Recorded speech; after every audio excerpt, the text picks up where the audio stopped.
Hello and welcome to Liz Handcrafted, where I'm going to share with you the things that I use on a normal basis anytime that I have one of my circular knitting machines running. I'm going to share you the basic, absolute basic tools, as well as the ones when things aren't as simple. Okay, first of all, what I want everybody to be able to do when they first start out with a circular knitting machine, I want them to succeed. So if you start off, and this is one of the few brands that I can say this about, by the way, if you start off with a Karen Simply Soft, I don't care what color you get. This is the only brand that I can say that for, by the way.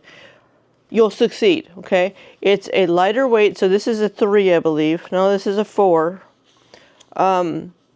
But it has a nice sheen to it, so it runs through the machine well.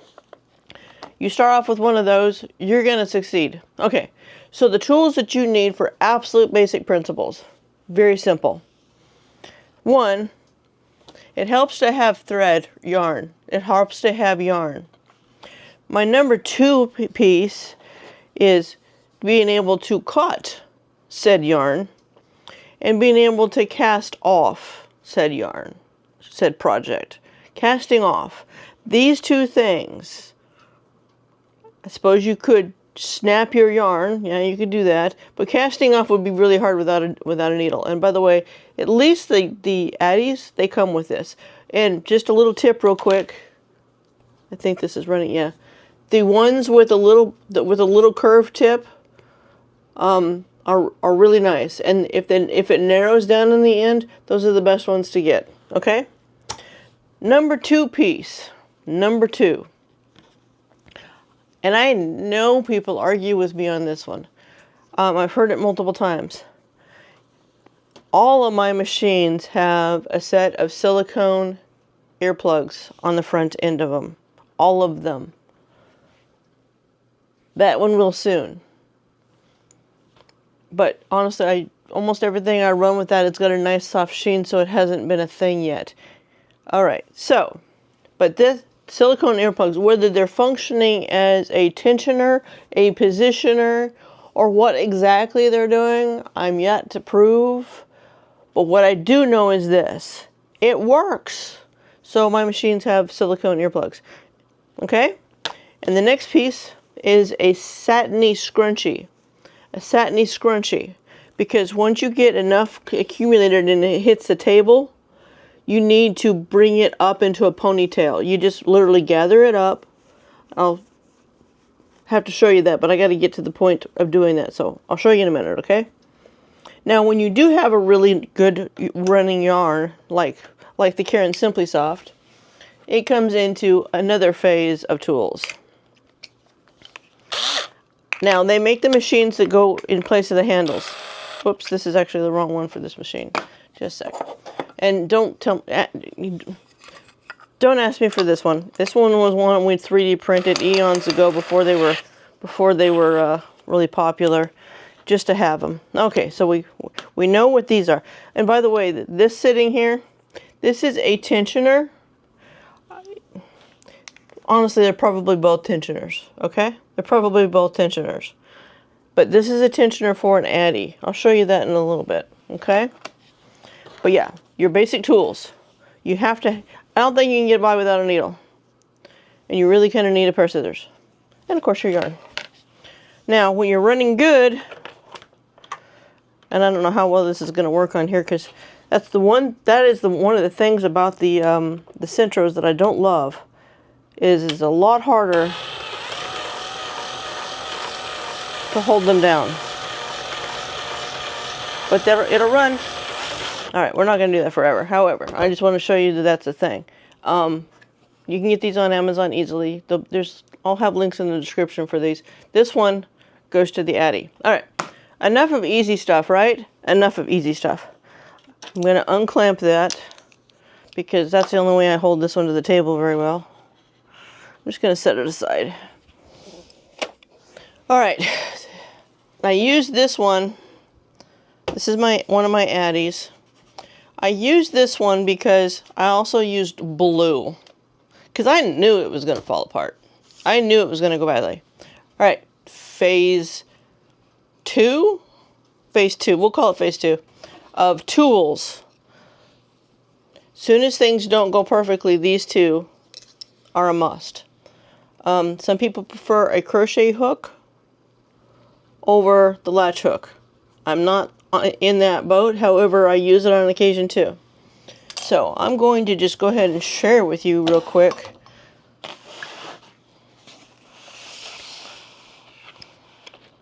Maybe, yeah, it's in camera. I carry all of this stuff. Partially, and this is overkill, but it's also because I take my machines to our guild space once a month, and we call it non-traditional knitting group, because this is non-traditional knitting, y'all.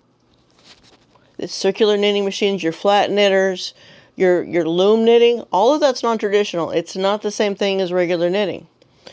Now, granted, is it the same principle? Yes, it is. I've got some friends that hate that aspect. Okay, so let's get to this part. When things don't go right. What we have here, make sure this is in camera, is we have drop stitches. Now, what I did here is one of my little tools that I like is I have these clips that are a little bit more pointed on the end. You don't have to do it that way. It just keeps it easy for me. Now, when you have a situation like this, there's several drop stitches here. And to be completely fair, I literally was trying to use the addy tensioner and ended up with this. Not that I didn't think that might happen anyway, because this blue is just mean. But I did it that way for the purpose of showing you guys. Alright, so when you have something like this that's happened, first of all, you have to be at a place where the pins are up. So we're going to go ahead and chuck on around where the pins are up. Okay, the first one that's bad, it's not actually that stitch that's bad, it's the next one. Alright, so what I do is, if I've got several stitches, I clip the ones that are coming up that are bad, right? First thing I do is you need to take, so you can do this stuff on this side well enough. It's a little chancy, and so really it's a catch-22. So either you have to take the active yarn out of play to work them on this side, or you're risking a live stitch with nothing holding it on this side. Alright. That pin. What I had to do is check to make sure there was nothing around this area. And sometimes you can't see that 100%, and I'm only going to go back a smidge. I don't want to go back very far. You only move that wheel when you're in a circular motion, not panel, because panel's different. You only move it as far as you absolutely have to. And the objective here is you want to go through the last good live stitch. So I just took that one off because I've got that stitch. What I've got going on here, there's a bunch of them to go through. So I've got the last one. Now, if this had went all the way to the beginning, I don't know if I'd bother recovering it. Because one thing, I'm not very far into my project. Sometimes it's not even worth it. So, the first thing you're going to do, trying to make sure you're in, is you get that live stitch. You get that around the post. You get that under the tongue right there. Right? And then you turn and get your next piece of yarn. This is a lot easier with a better quality yarn, but it is what it is. And you just pull it through. See what I just did? So you get that under the tongue, get that tongue over there, this one over, see where we're at here? And you pull it through.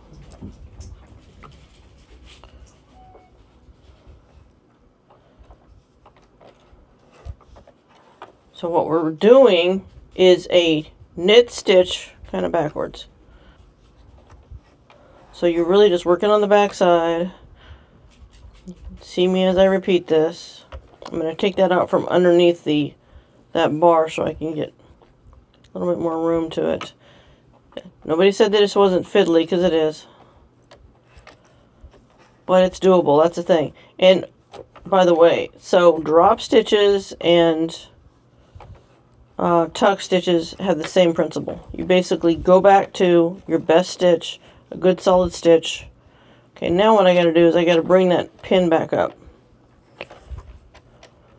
And sometimes here, and I'm going to do it in this case, is I literally go in with that hook that I just had, drop that out, because that's going to get my way at this point. And I want to put that thing back. Got to get that whole yarn though. See, we all go through the same thing, guys. You got to have enough hook, and the yarn's kind of taut, but we can, to get it back onto our pin.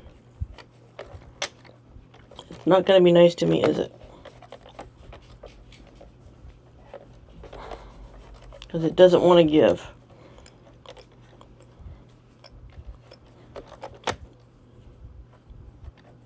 So that means that I have to have less hook. Now I've got too much yarn in there, I can tell. Yep, I do. So this would have turned into another tuck stitch in short order. That's why it's actually giving me a problem, is because it was becoming a tuck stitch. So see that single right there? Alright, we're going to push that pin down a little bit more again. Let's see if I can... it does not want to stretch.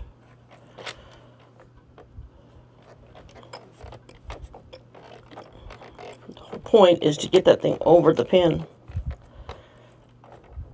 So what I'm going to have to do with that case... here I am live troubleshooting. Is I'm going to pin that one in place. And I'm going to get these guys up. This is going to give me the room I need, because I got to work on those stitches anyway. To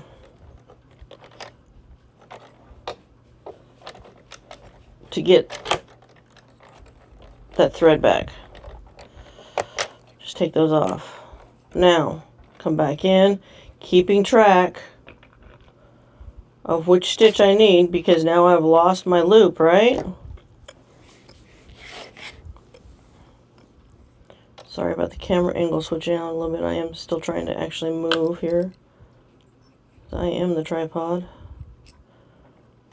Okay, there we go there, and there. Now I'm going to come back a smidge. Yeah, gotta love this stuff.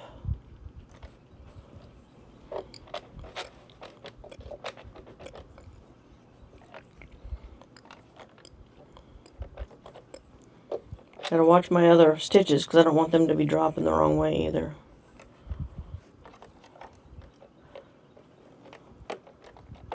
There we go. Alright, now, being conscious of my other stitches. Now look what we've got going on here. What I want to make sure happens here is this one comes down around the post where it's supposed to be. This is my active yarn. See? I need that to come in, that to come in, and that one to come in. Now, I'm going to do this one on the other side, because that's a pain in the butt. I tried to do it the other way so you could see, but I don't care for it. This is the reason why. Okay, now, I've already got these stitches all open and free. So I'm going to go to the bottom, to the best live stitch, which usually it just means that I poke through until I get something. Because I really don't care. I'm just going to find a loop. Yep, I got one right there. But it is the one. Yep, there we go. There, there, there, there. Can you see that? Okay, to the bottom. And up. Pull through. Bottom.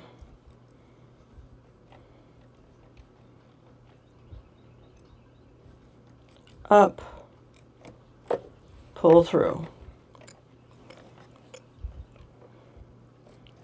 Sometimes helps just to give it a little tuggy at the bottom. You can kind of work it that way sometimes.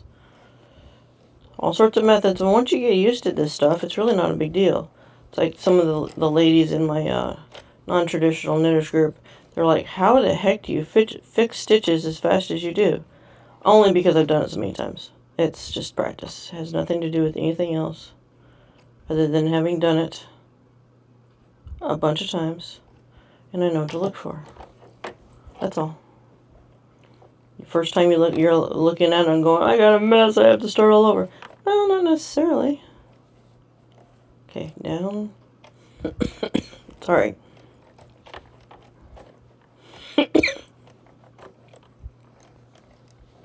Okay, see how we are?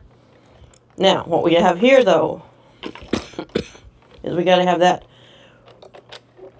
Got to bring that far enough so it'll come down on those posts. Remember where we are in our knitting process.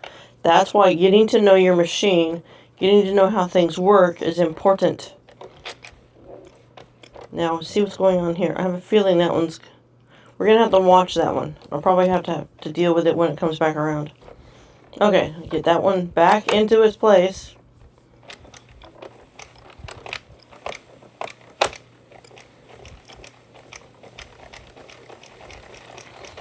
So is that fiddly? Yeah, it's a little bit, but you know. So this is the decisions you have to make when you're messing with these yarns. Is it worth it? Is that a yarn that you want to deal with? Up to you. Some of them, I just don't bother with. Like, I'll be honest with you, I only grabbed this one because I knew it wouldn't run well. Okay, so we got some tucking happening there. I'm going to catch it on the next one around. Now, reason why I say that is because I know where it's easier. And I'm keeping a decent tension. In other words, my hand is on the yarn right here, so I can feel where it's at. So when that comes around again, you can see what I'm seeing right now. I'm trying to make that happen anyway.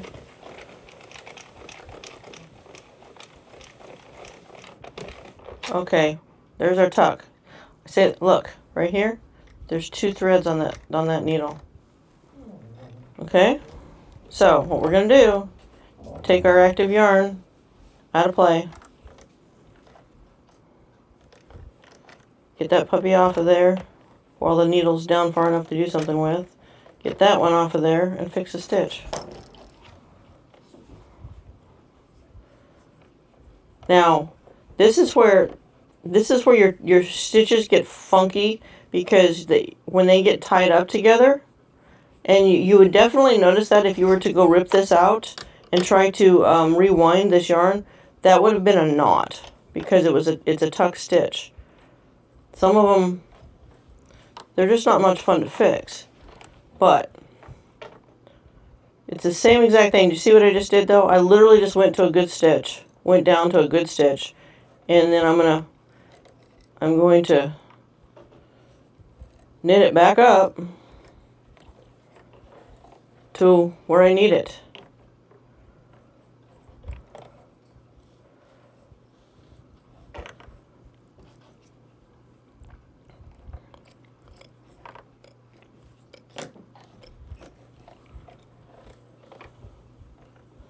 One more. And remember, we're on the far side of the hook, so it will be a live stitch with nothing on it because our active yarn is not in play. So what we want to do is bring that back up. We gotta watch this thing happening over here because it's trying. Oh, it's fine. It's just, hang on a second. Let's just go ahead and, because I know to do it. It's not that big a deal. Okay, now our active yarn is back in play. Slowly. I do repeat slowly because you gotta watch over here too. It's like, guys, this really isn't that difficult. It sounds like it might be by the way I'm talking through it, and I am also showing you one of the most freaking difficult yarns that you can buy, other than like art yarn that don't run on these at all. So I just went in and grabbed that one that had just come off because our active yarn, I scooted back too far. Our active yarn popped that off because it was a live stitch. Okay, now let's go back in. Yes, I saw that's happening too. I tell you what, blue, I tell you, it is enough to, and it's really just certain ones. This one it doesn't have a very good finish to it. I'm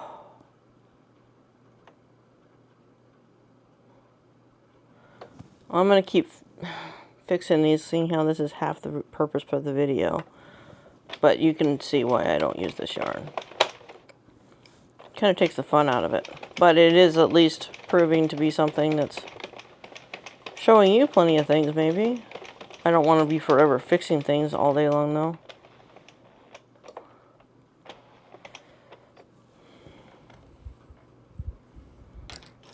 In other words, if I was to be having to use this for normal work, I wouldn't.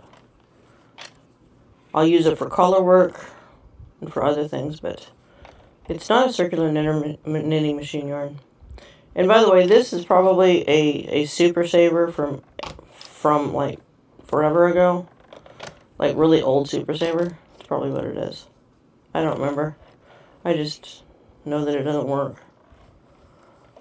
And to be, like I said, try to be honest with you guys, blues are the ones that are usually question marks in my brain. I don't do a lot of blues unless they're unless there's a small gauge and have a finish to them that's probably will help them work. I just don't do them. Not that there aren't some that'll work, because there are. Okay. There we go. I need my active yarn.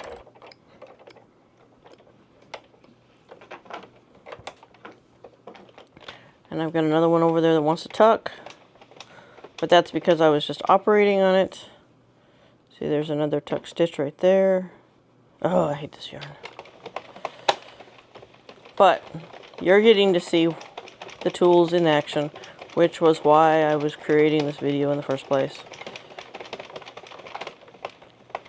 Okay, so we just talked about all the problems that this yarn creates. That brings basically up the rest of the toolbox, okay? So I just talked about the clips, latch hook, tensioner. So real quick, I'll show you how this works. It's not my thing, but so you literally put your tensioner in here.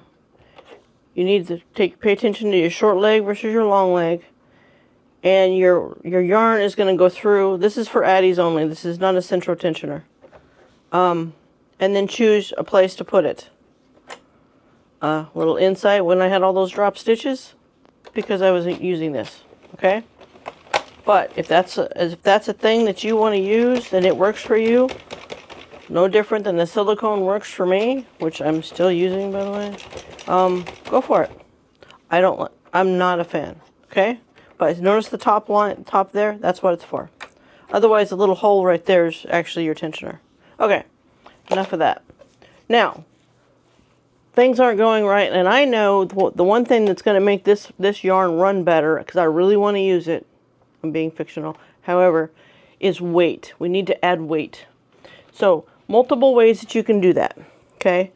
One way that's usually pretty simple is, if I can find the edge of this, I'm looking for my cast on, there it is to just, this is your first course of action, is to pull it through. Now you have to have a heavy enough yarn to do this with, because your point is to put tension back downwards on that yarn on those pins. The whole point of what you're trying to do here is pull. Because if you're not pulling that yarn down on your pins, you will have all those dysfunctions, okay? So, how I do that is, I've got it that far, which sometimes I don't even get it that far before I need something. That's where my other inventions fall into play. This is a 3-inch piece of PVC. I just put it in there. Yeah. These are yarn weights. This is a very old, there's other kinds of yarn weights, but the reason why I do that, it's because of this, okay? So it allows me to start rolling this thing without a whole lot of difficulty, okay? Now, another thing that's a player is, if your yarn is giving you difficulties, don't make it pull it out of the skein.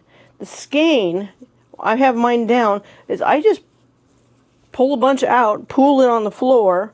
I'm not so much that you're tripping over it and it's knotting. Maybe I do that a lot. I have a really bad habit of stepping on my yarn on the floor, but I still do it because I know it's better. And then my hand is down here. It's just kind of in line with the flourish, and I have my fingers on my yarn to keep the knots out, and also I can keep a constant tension on this. So I can take a yarn that did not want to run with the hooties. This isn't even clamped down. It would help if I clamped this down. To being one that's actually not that big a deal. Just simply by adding weight, okay? Now, once you get enough weight, then you go to, which is your standard practice for your better yarns, is you go to your ponytail holder, okay? But let's say, for instance, you've got a situation where, and I don't think this is going to let go enough for me, because, like I said, it's a grippy yarn, which is why it doesn't fall down on the pins well. But, so I've also have, in my carry box, is these chip clips. And all they have is tire weights glued to them. And I just clip them around the edges. In fact, I mean, you could still do it at this rate. Obviously, this is not the optimum way to do it. You would do this while there's, it's up higher. If you're having trouble with weight, and I have a whole slew of them. I've got a box full of these. I'm telling you, what your objective is to add weight as soon as possible if you're having to work with a yarn that doesn't want to run well. There's a very good chance that if your yarn is reasonably consistent and it's not too big, it will run. I say that because, let me give you an example. I just recently had an interesting scenario took place. I learned that, look how inconsistent that yarn is. It's not very consistent, but it has a solid finish. By the way, this is my own handspun. My handspun. I did this. I'm actually quite proud of that, by the way. Just saying. I'm getting better and better.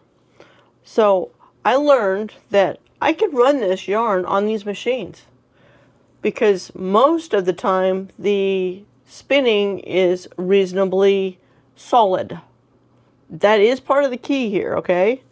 Is you need a solid spin. Now, if you think I can run this on the machine, the answer is no. This isn't going to work. For one, it's too big in a lot of places. By the way, this is one of my first spins. And it's no. There's a few places that would probably be okay, but because it's too big in some places, the pins are going to catch on that. So it's not going to work, okay? Now, speaking of yarns, we're just going to go all sorts of things, right? If you think maybe, will this one run?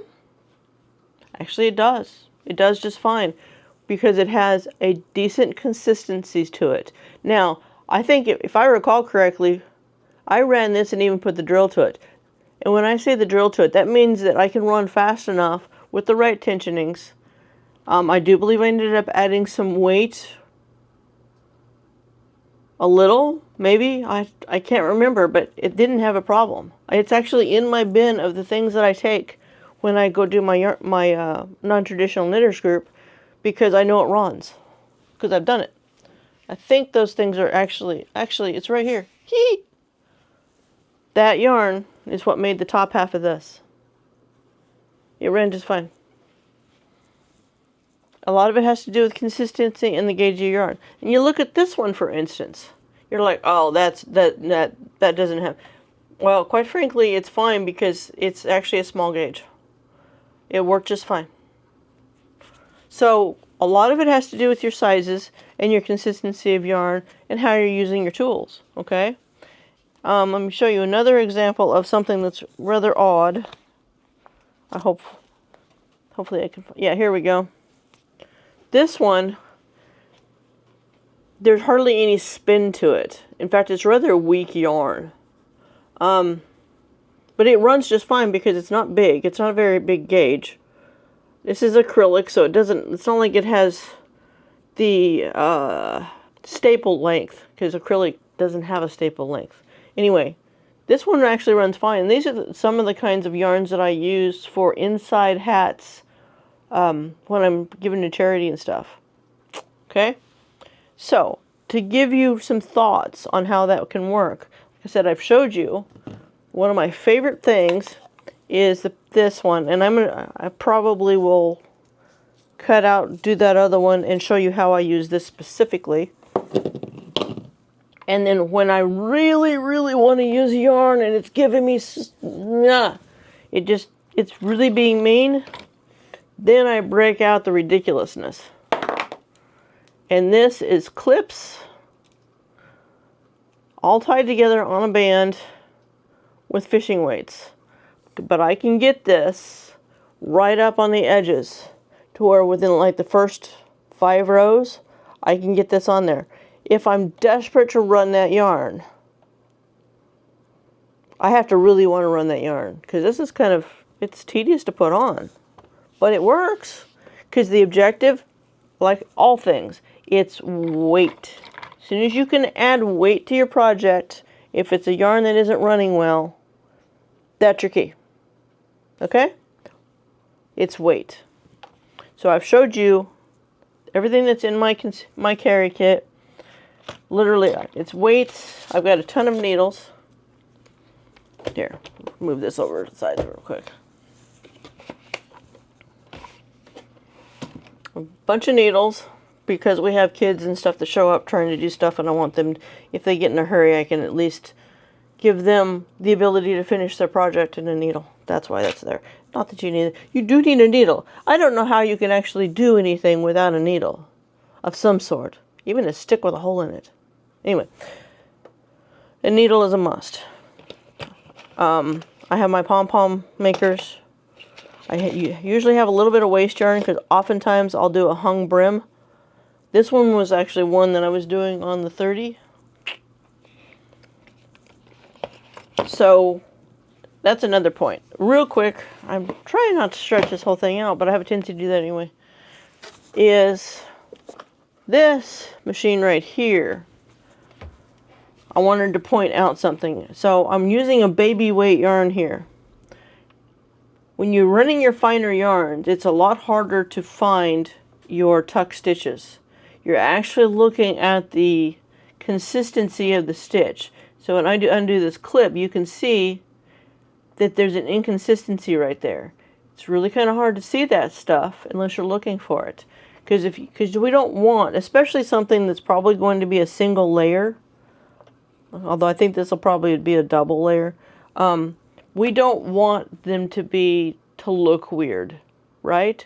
This is going to be a NICU hat for a baby in the hospital. These are just donations that are going to them. I don't like things to look weird or look off, because these people take pictures with these things with their babies and stuff when you don't want it to look like. Well, I don't. Hey, all I can speak for is myself.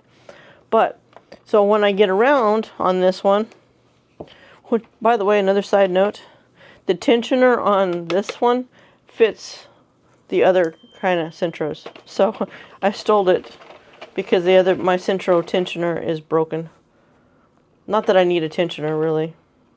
But all these machines, this is part of what goes to show you that all of these machines are the same principle. They use the same stuff to be able to work with them. I do notice, though, that with this one, because the needle drops so much, there's so much more room around it versus the other Centro and the Addy that you had to clear off to the side before you can get to where you need to be. That's interesting. I don't think I've actually had to fix much on this machine yet, but I haven't been running it with anything very big because we've been running baby hats, so it's a lot easier with baby hats. So again, you're going to come back down to your last viable stitch. See, there was the tuck right there. All right, and just like everything, same thing, different machine. I'll probably speed through this one because it'll take me a few minutes.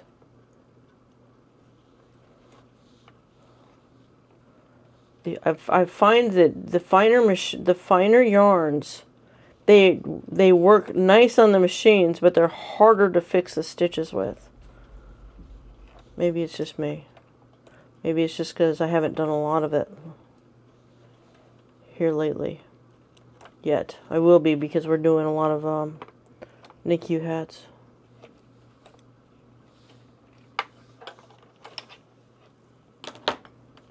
Alright, again, same thing. This one needs to go around the post. There's hardly any tension on this, and now I'm trying to figure out why. I'm going to take that back up a smidge. Put our active yarn back into it. Gotta look at this other stitch and see what's going on there. I don't think there's an issue there. I think it just came up because of because of letting that yarn go.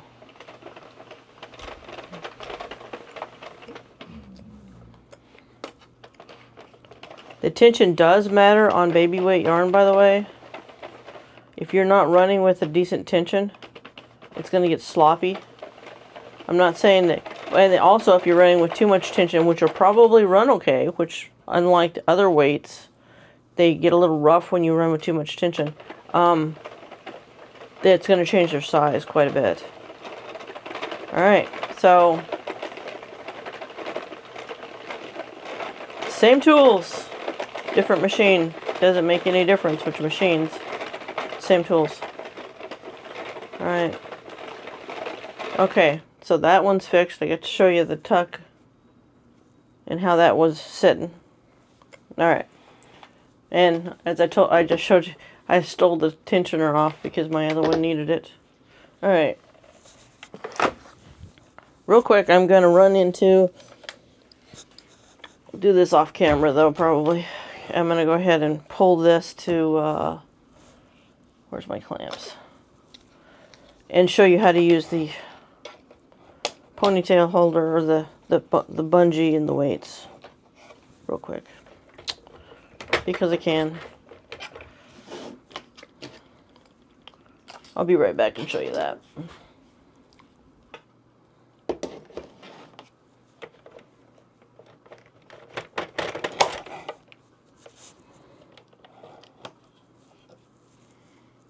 Okay, so I'm at 65 rows on this one.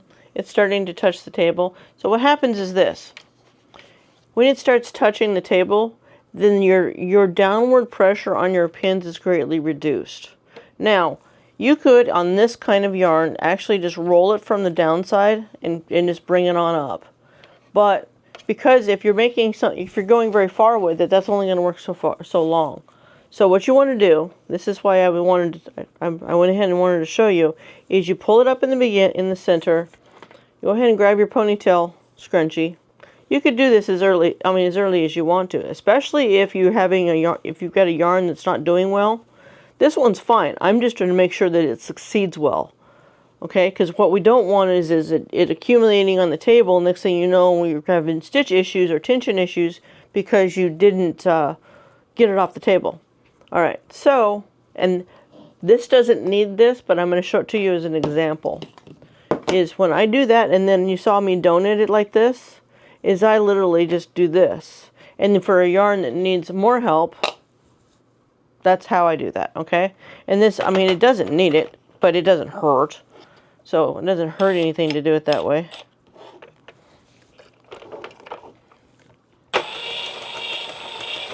So I've added weight.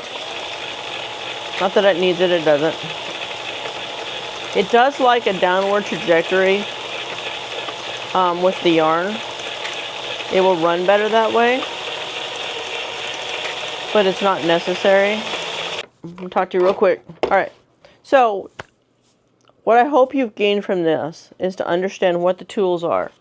So you don't need a drill, but if you're going to do a lot of this stuff, and maybe, or if you have some mobility issues and you can't do this a lot and that you're causing yourself issues, Guys, it's nothing but an adapter and a hand drill. So you're not going to get one of these, but you look for your model of machine.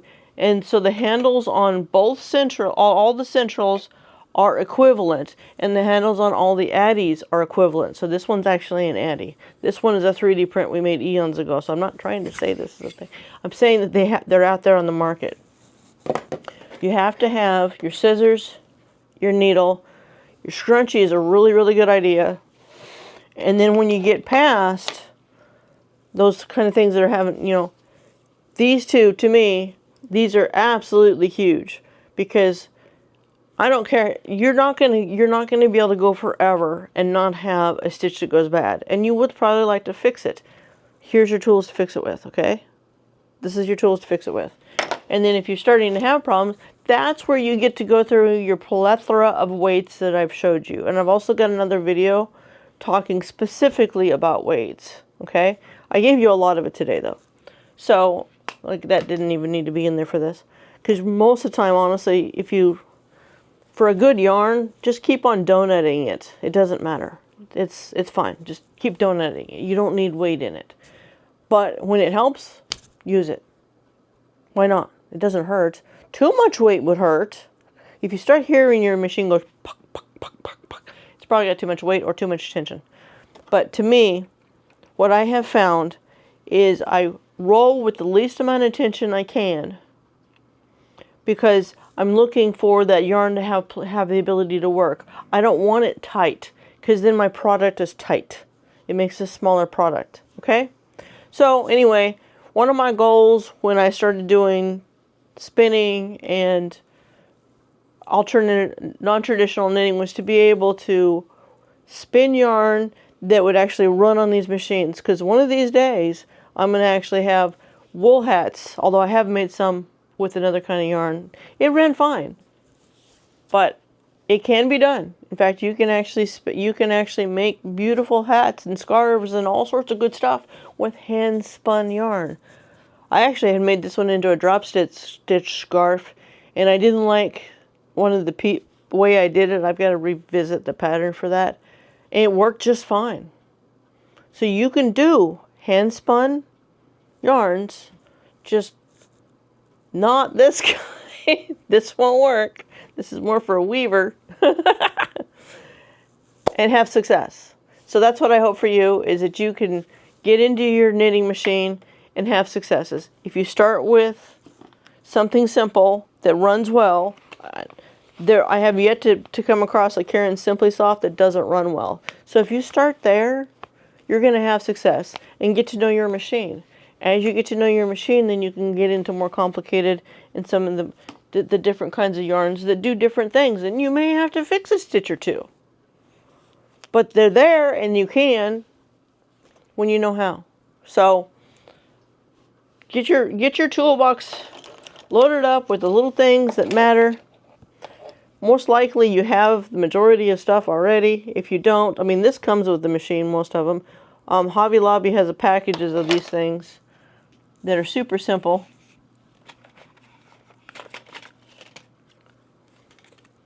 Cheap. Do what you can for, I mean, it's simple. And there's a lot of people that I know that literally use their phone with the scrunchie. Whatever. Make yourself some bean bags. Just soft weights. That works. So I want to wish you pleasant non-traditional knitting, and like always, go create something. It feels good. Go do it. Go create something, okay? All right, we'll see you in the next one. Sooner or later, I'm going to have a course out. Catch you later. Why, hello. All right. This is going to get serious today. Now, when am I ever really that serious?